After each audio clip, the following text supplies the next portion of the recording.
Welcome back to another episode of the podcast, From the Depths of Darkness to the Light of Success. I'm your host, Chris Swick. And on this podcast, we talk about mental health, addictions, eating disorders, ADHD, and really anything anyone's afraid to talk about, we talk about it on this platform. I believe everyone's story is valuable at the end of the day. Does not matter what walk of life you come from. You're all welcome on my platform. Before we get started, though, head over to that YouTube channel, same name as the podcast. Hit that subscribe button, turn on the notifications, or head over to Spotify, Apple Podcasts, Google Podcasts, Stitcher. Really, wherever you listen to podcasts, you will find my show on there.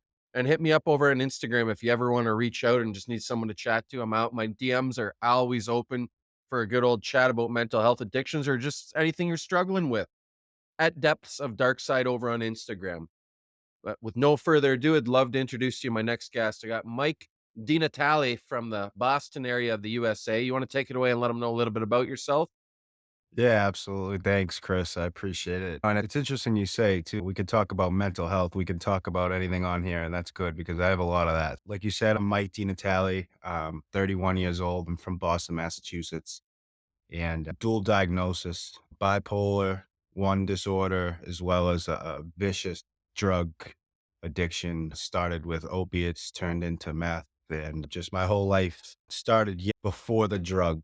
I can identify the addiction, the disease in myself, even in school as young as like elementary school, middle school. My first addiction was like people's opinion of me, like their validation. If I could make a couple people laugh, even if it was at someone else's expense, I was so like addicted to that. And it got me in so much trouble. It turned into suspensions and getting expelled from school finally in high school. And once I started getting high, we could talk about the trauma. There's a lot of trauma in my childhood with like my parents' divorce, and it's just like really complicated and a lot of different moving parts. And when I started getting high, I was like, "That's my solution." Drugs turned into my solution. Like I had so many other problems other than like my drugs, other than like my drug habit and stuff. That like drugs they were everything for me until they turned on me, and that's it started, like, slow, like, the weekends and stuff, and then before I knew it, I was shooting heroin at 16 years old. I started with OxyContin, OC80s. I was just snorting them. Went to my first treatment center at 16, learned how to shoot heroin in there,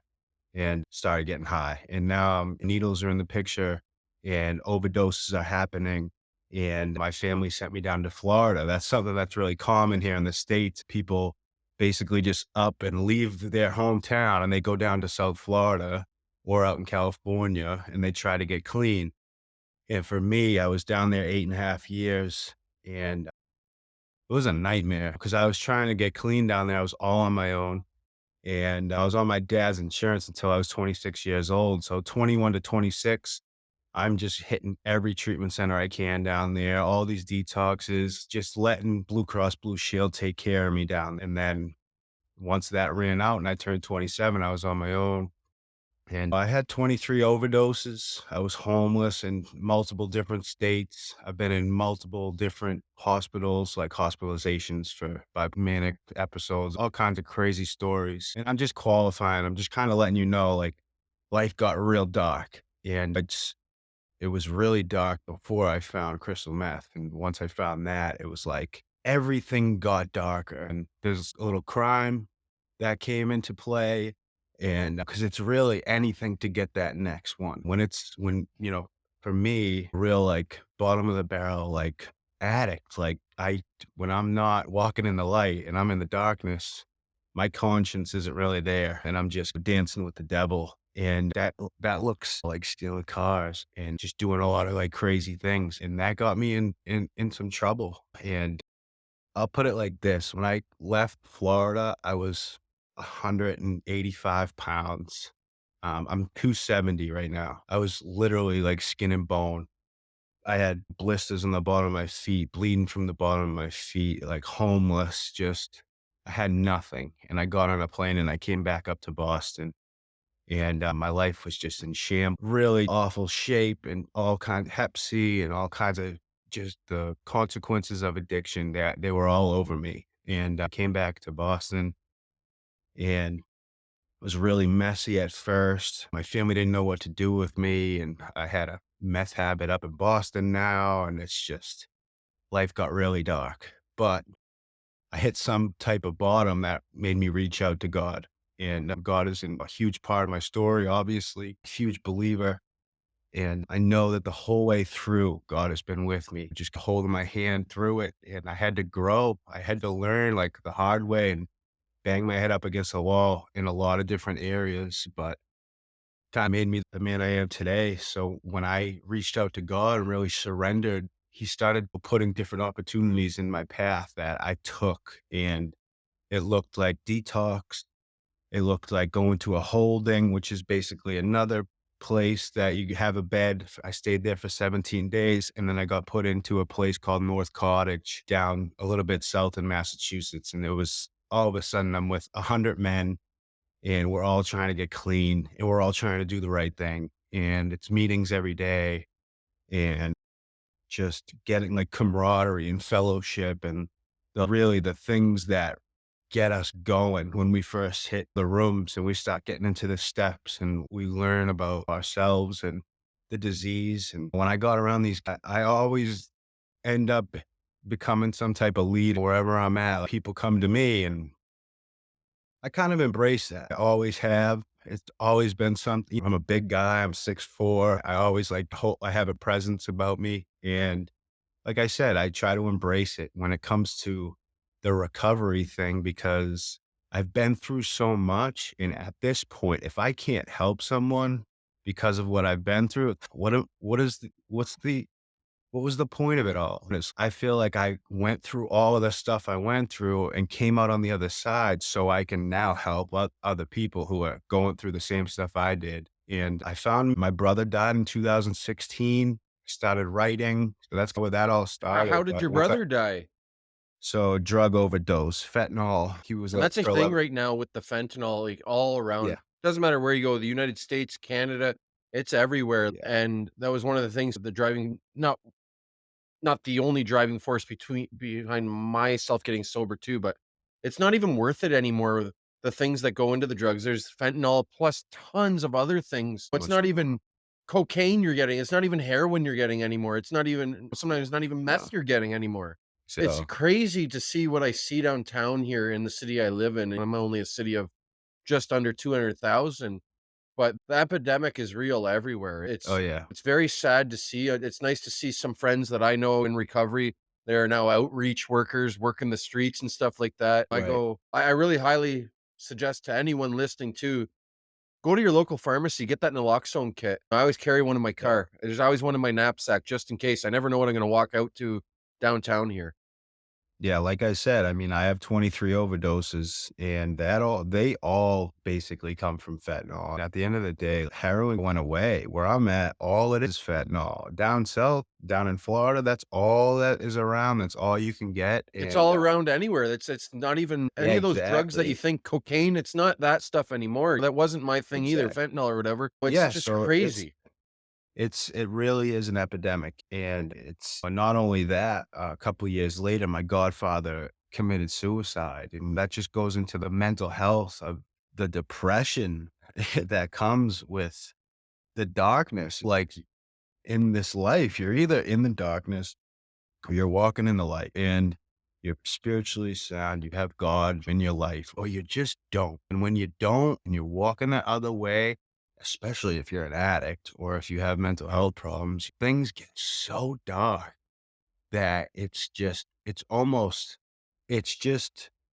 hard to even wrap your head around it. And I found out pretty clearly that I was gonna continue overdosing and I didn't have many shots left. Literally, I really didn't. And the last one, I got pulled out of my car by a cop. They had to smash the window, and it's just I had a DUI. My license is still taken away from that, and that happened in 2018. And these are just consequences of the disease of addiction. And right now, like, I'm living the best life I can. I work hard and I work hard to, my dad talks about protecting your peace and searching like for peace and pursuing peace. And that's what I'm big on today is peace because like we were talking about earlier, that inner turmoil in that.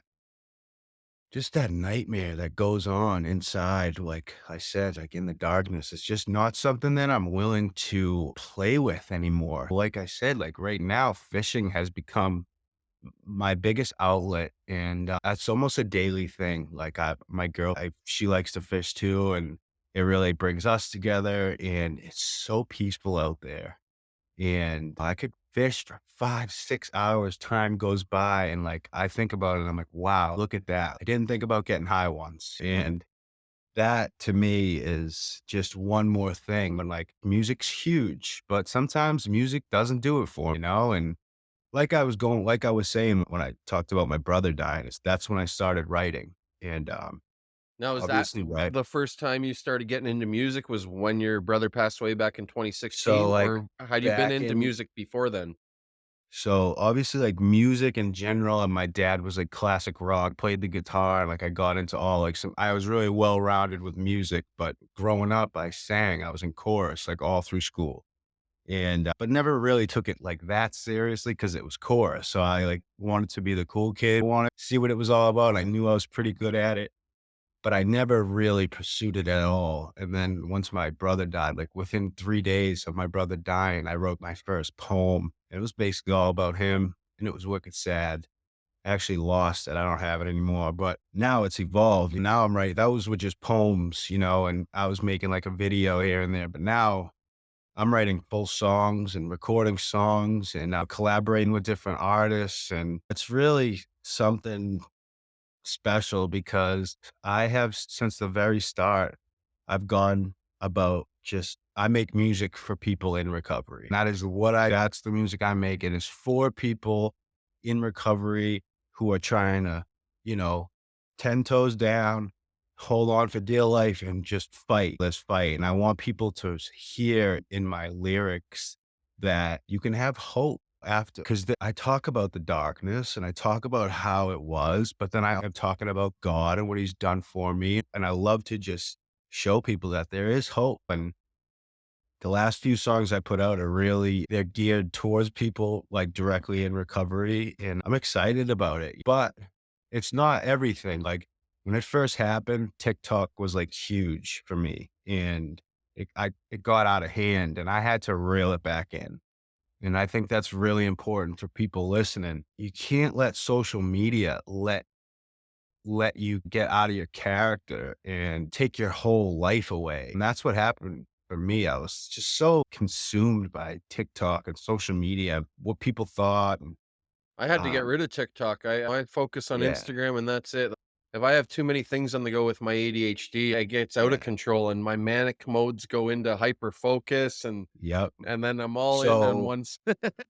yeah, so I took off Facebook and Instagram from New Year's until May. I think it was May. And in those months, I think it was 5 months, it was the best I've ever felt. It really was so I advise anybody to do that. Just try it for a month, and you'd be blown away by what it can do for you. I Because did it no just social media for almost 4 years, but oh, yeah, and I imagine deleted with everything. No, I didn't want anyone to know who I was. I was in so you were full-blown just off the grid. I was Yeah, off the I grid love in it. full-blown addiction though, that at that point, like, Oh, I'm almost man. clean 3 years, but I didn't want anyone to know what Chris was doing, so I just got rid of everything. I had a Oh, cell I hear phone, you. but I hear that's you. what I That's actually smart, that's another portion of my story, like, I was basically publicly on social media going through these different things, manic episodes, talking about all kinds of crazy stuff, but, like, I was on there really my addiction was, like, put on display, and that today is something that still really haunts me because I don't there's a lot of people that I know personally close to me that really just do not anything to do with me. And it's because of something along the way that just scared them off. And it sucks because as addicts, we come into recovery and we put all these pieces back together and we become like the best versions of ourselves. But all those people out there still remember the shitbag version of us. And that's something that I have to pray about. I have to give it to God because it's something that I really do struggle with people's opinion of me. And I want people to accept me and I want people to love me and I want people to believe in me. But it's, At the other end of the table, I wanted the same thing too, but it's all within our actions and proving ourselves now too, because we can't just yeah, go out and, all right, Mike, I want Mike to like me today. You know, even though I was a piece of shit for many years, it just doesn't work like that. And in our addicts' brains, though, too, we just think it's going to happen the snap of the finger. No, it does. And I found out the hard way yeah. too 3 years ago that I had to work my ass off to get my kids back in my life. I had to do 3, 4, 5 clean tests before I was even allowed to see my daughter, and that took a while. Oh, You know what I mean? With how many drugs were in my system, yep. even after 8 months, 6 months clean, I was still pissing fucking dirty. Oh, I imagine. Oh, but that story, just to be able to say that, to be able to say that you did that, and just to be able to look someone in the face and say that I fought for the right to have my child back, that is so powerful, man. And that is just that's hope. That's the stuff that's like just a miracle, man. That's awesome. No, it is, man, for sure. It's So, awesome. how do you set appropriate and achievable goals in your life today now? So I write lists daily, like daily lists. So I'm not really someone that is very good at saying, all right, this weekend I'm going to do this and this. I'm really bad at like planning out stuff like that. I usually like to go with the flow. Like you even saw, like trying to get this podcast was it was just always something. It's hard for me. But if I write a list, I like to do it the night before for just the day. I am almost scary how pinpoint accurate I am with daily goals. And that for me, even I'll break it down into like my workouts, like going to the gym, like I'll write specific workouts and I have to like, I don't know, maybe that's just how I am, but that's how it works for me, you know?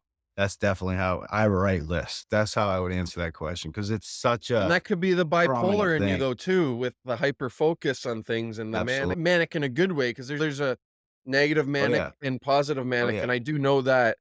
And Absolutely. and even with my mental illness with ADHD too, same thing. Like I hyper focus on things, but I like Yeah. the list though too. Small attainable goals are always, Oh yeah. build up to those bigger things. Absolutely. Stack them all. Exactly. Exactly. Exactly. So if you could meet any one entrepreneur, living or dead, who would it be for you, Mike? Honestly, obviously, I'm gonna say Jesus, right? That's for me, that is absolutely who I would wanna have a conversation with, but I have that conversation with him daily. So to answer your question on a more wow.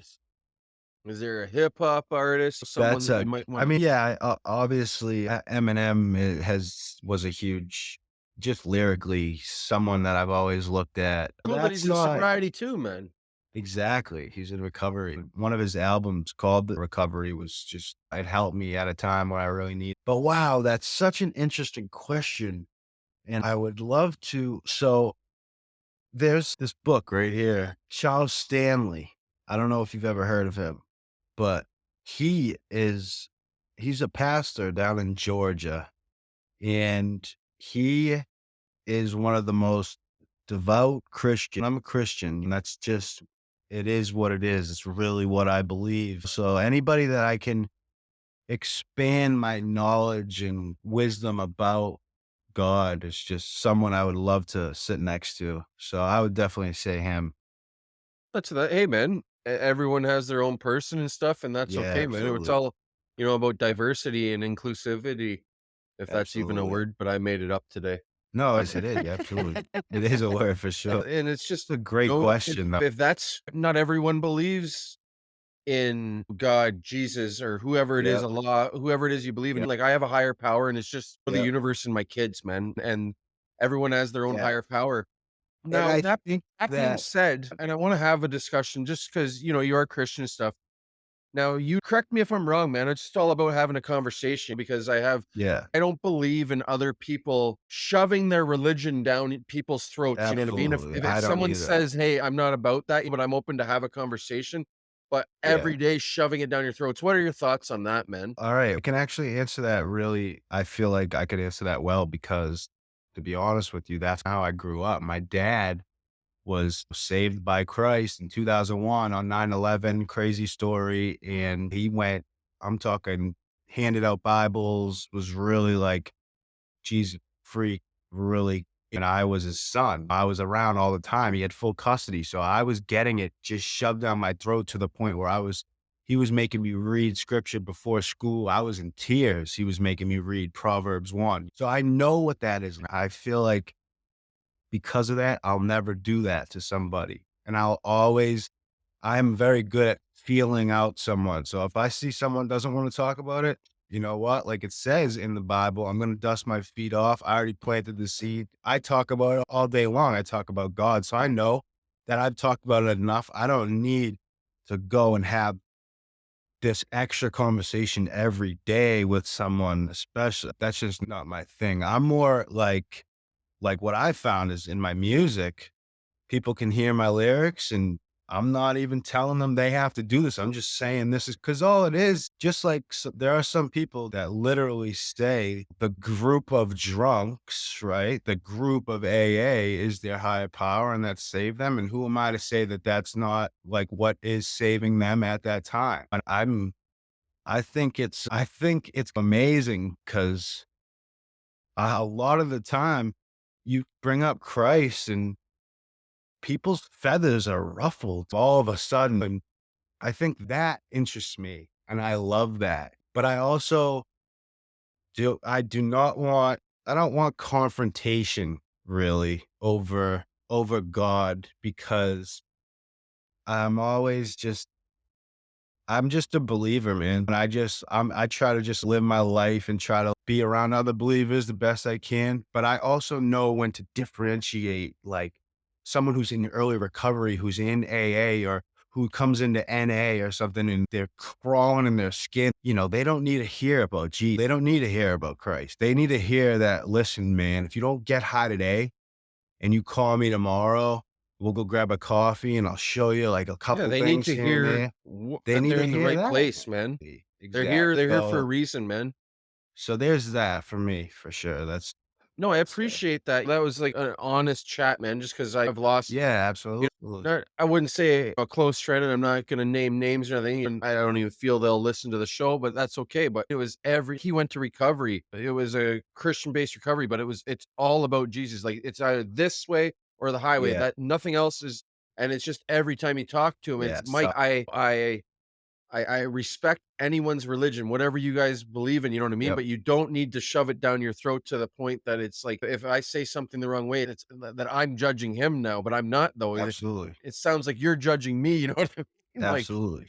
but Yeah, and that's why I just it's wanted to get a conversation about that going, yeah, no disrespect towards you at all, man. not Like, at all, everyone has not at their all. options, their choices to do what they want in Yeah, life, man. And I respect that. yeah, not at all. Absolutely, But absolutely. yeah, it was a good conversation I felt there. And that's what I just wanted to Yeah, get that off absolutely. my That's chest, what it's man. all about. That's what it's all about. Yeah. That's definitely what it's all about. And I think that those fanatic people, those people that just can't help themselves but to jam it down your throat, I just those aren't necessarily that's not really necessarily what it's all about. And I'm telling you, I'm a diehard Christian. Like I promise you, but I'll never be that guy who's gonna say, if you don't do this, then you're going to hell. Because it's just not. That's not really. I'm not God, and I'm in no position to play that position. So that's that. Fair enough, man. I Yeah, appreciate yeah, that. yeah. So, Absolutely. no, it leads me into my next question too. Why is it important though to know how to handle feedback, overcome those who criticize you? Yeah, yeah. I think it's really important. I think on so in real life, like obviously it's obviously different when it's, like, right there in your face and maybe it's, like, constructive criticism, but I think you're more tested with it, like, on social media or, like, over through the computer, maybe text or something, like, especially, like, feedback, like, I'm doing out on TikTok or social media, I'm putting out these videos and constantly, like, getting vulnerable with people and putting my story out there. And I need to know, and I think that this is the first thing is people need to know it's coming. There's criticism coming. Everybody out there is not going to be cool with what you're doing. They're gonna pick something up that they want to put you down for or whatever it is. But for me personally, as how I take criticism, if it's like just totally like ignorant and just a flagrant, I'm usually I delete that stuff and I just keep it moving. But when it comes to criticism, I'm all about like growth, right, and trying to figure out how to be better somehow or another. And usually criticism is a great way to learn because you're listening to someone else what they want or what they think is better or right. And it's I think how you deal with criticism has a lot to do with like your experience just in life. Just how well do you deal with things that just don't go your way in life or at 7-Eleven or at Tim Hortons or whatever you got, wherever you guys are at up there. If someone gives you a dirty look, it's the same thing. If someone says, "Hey, I don't know, I don't really like how you said that," or I get this a lot. Like, why are you so angry? You rap like you're so angry. And like, I'll be talking up my lyrics will be like, I swear it's all fun and games until your best friend's in the coffin. They get that tube down their throat. And that's when we want to start talking. Take a look at your Facebook. You'll see that bodies are dropping. Dealers cutting with poison, so overdoses aren't shocking. I think it's time for hostility. Cause these rappers, they're killing me. Think they need some humility. So it's like, I'm talking about real life. People are dying out Yeah, there. that's People are raw, that's literally. real. So it's like when I have this aggression, like people are like, "Why are you so angry?" And it's just those are the people that just don't get it. Those are the people that haven't been to the funerals and they don't hear the moms crying. They don't know. They don't get it. So that's a lot of the time you're getting criticism. You have to also realize that the people that are giving you criticism aren't necessarily always the most well put together people either. We're all really trying to figure this whole thing out, dude. Like, And it's all and I'm about just just taking it the right way, like you said. If it's a very flagrant offside comment or message to you, there's always that delete button, that block button. yeah, You know what I mean? You choose to make that choice to engage, you gotta know that there's repercussions to you yeah, engaging in absolutely, this now. So if you don't engage, there's nothing to worry about. 100%. That could be that's my 2 cents worth there. You choose to Yeah, engage, it's game on then. Like you've already opened absolutely, up that can of worms now if you answer that comment or that, absolutely. DM or whatever. What I will say this, my girlfriend points it out every so often, but I've been really fortunate. I'm really blessed that I don't have that much negative feedback. I'm on TikTok a lot and I see a lot of comments in these people under these people's videos. I'm like, wow, like these people are getting just dogged. Like people are really coming at people just, and I don't really deal with that at all. I've been really fortunate. I think just the people that see my stuff are like mostly people in recovery and a lot of my videos, I ask people to drop their city or to drop a purple heart or whatever the case may be. And it's just, I've been real blessed to be like respected, I guess you could say. And even on my like private on Facebook and Instagram, I don't really have people, and I don't know if it's because, like I said earlier, like they're scared of me or what the case is. Like I was like a nutcase back in the day, but I don't really get as much negative feedback as I know I could, or maybe I even should. But that's just something to be grateful for, you know? For sure, man. You gotta Yeah, know that it might come around sometime and you gotta be prepared for it absolutely, though too. Not don't let absolutely. your emotions get the best to you as what it has for lots of my life. Sometimes I Oh still yeah, gotta get those emotions in check when someone cuts me off or someone oh yeah, flies by and almost you gotta think in your head, put yourself in those people's shoes. Maybe they have somewhere very important to go. Maybe they're rushing to a loved one at the hospital. yeah, You don't know. And that's yeah, okay. I'm just gonna yeah. keep on driving and not worry about them and chase them down like I would before back in my old days. Exactly, exactly. My dad used to say that. So yeah, I agree, man. Is that you Kalichi? Oh yeah, absolutely. I met him. Yeah, that's awesome, man. Well, yeah, What he actually came down and spoke at a treatment center I was at. Oh, I don't nice. know, Do you ever maybe see yourself 2000. collabing with him sometime? I would obviously, I would love to. He paved the way for the He recovery really did, man. He was rap. amazing. I So had him on my show back Saw that. last year or whatever, and Yeah, I then saw that. and it's just he's such a humble guy. Yeah, Gave me he's his so, like, phone number, not that his phone number soft-spoken. he'll give it to anyone, but he's Yeah. not he wasn't the same guy that I thought it would be in the songs or whatever. He's just a very humble and soft-spoken Yeah, man. he's Not a man of he many words when you have him in an interview, though. so, yeah, I met him, literally shook his hand, it was after a meeting. He's the same way up close, but Yeah. he's like I said, he's He's a humble. tall dude too, he's a big guy too. Yeah, yeah, yeah. He's from Pittsburgh, Yeah, so good old Pittsburgh. But yeah, yeah, he's no, got man, that accent and everything. But yeah, of course, I would love to, I would love to. I'm just at this place where I'm just letting things fall in my lap, yeah. and it has been going that way. Like, things just one song I'm doing Dear Heroin, that's the next song I'm gonna record. I think it's gonna be really something special. I think it's gonna be powerful. Basically, letter to my addiction, like they say in treatment. They are always saying, I like, write a remember writing goodbye that letter. letter in my first treatment center back when I Yeah. was Yeah. 22, 23, man, and I Yeah, so remember I'm making writing it a that letter. song, yeah. Yeah. So You I'm know, excited and I about may have that. to dig that up or even rewrite it and just publish it, Yeah, even though I it's haven't so powerful. 3, Even just 4 to read it years. again for yourself. Yeah, I wouldn't have a clue where it would be. I'd have to rewrite it again, and that's okay. Oh, I have a yeah, more clearer exactly. mind now, Exactly. a That's much awesome. clearer mind, and I appreciate where are you coming on today as well? I got another question in a second, but where can everyone find you, find your music and stuff like that, your Instagram? Drop those handles and stuff so everyone can go Yeah, follow you, so buddy. I just go by my name, Mike Dinatale. It's Dinatale, and that's what I am on in all music platforms. It's just Mike Dinatale, and then on TikTok, Instagram, Mike.Dinatale.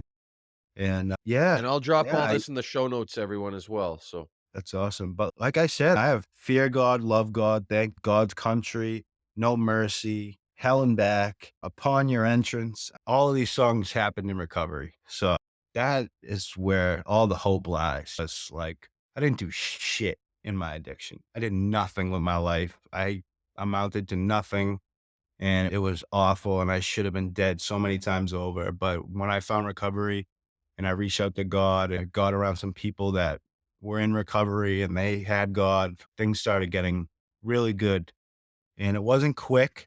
Life is good, man. Life is really, like the as cliche as it is, it's just one day at a time, like the old saying it is. really is. For It really anything in is. life, it doesn't have to be if it doesn't matter if it's addiction. With anything you're doing in life, take it one day at a time, one step at a time. Don't, you know, take one So step true. and then a jump in front of the other, then back to another Yeah. step. Just one step foot in front of the other. That's My all you mom gotta do. says it literally when I stop, that's her goodbye. Like she'll say, one day at a time, Michael. And then she'll bye. Like that's how she texts like goodbye. Like she says one day at a time. And it keeps me like, it just keeps me there. And that's all we have is today. One day. I'll say my prayers tonight and I'll thank God for this podcast and the ability to just be honest and vulnerable and just let people know, listen, like you don't have to keep struggling. You don't have to keep getting high. Like you can get out, get yourself in a detox, just grab onto God's hand and just surround yourself with people on the same mission as you. And that's what was told to me. And that's what I've been doing. And it's been working. So That's amazing, man. Before we go though, one last quick question here, man. Do you have a quote or a mantra that you come back to on your sobriety journey to keep you motivated every day? so I don't know why, but this is on my mind. So whoever would love life and see good days must keep their tongue from evil and their lips from deceitful speech. They must seek peace and pursue it. For the eyes of the Lord are on the righteous and his ears are attentive to their prayer. And that's basically just seeking peace and pursuing it, man. Like I said earlier, it's like obviously I could give you a bunch of really motivational, like sports quotes and all this stuff, but I'm all about seeking peace and pursuing it. That's I my love it, thing. man. I love it. Yeah. If anything today, what I learned from this episode, everyone, was just about finding peace, your inner peace, though, that inner turmoil and turning it into peacefulness. And Oh, just go out and enjoy today, everyone. And I want to thank you again for coming on the show today, Mike. thanks for having me. Thank you so much. Appreciate it, man. And everyone go check out his music across all platforms, and I'll drop everything in the show notes too. Thanks Thanks so again and much. have a great day.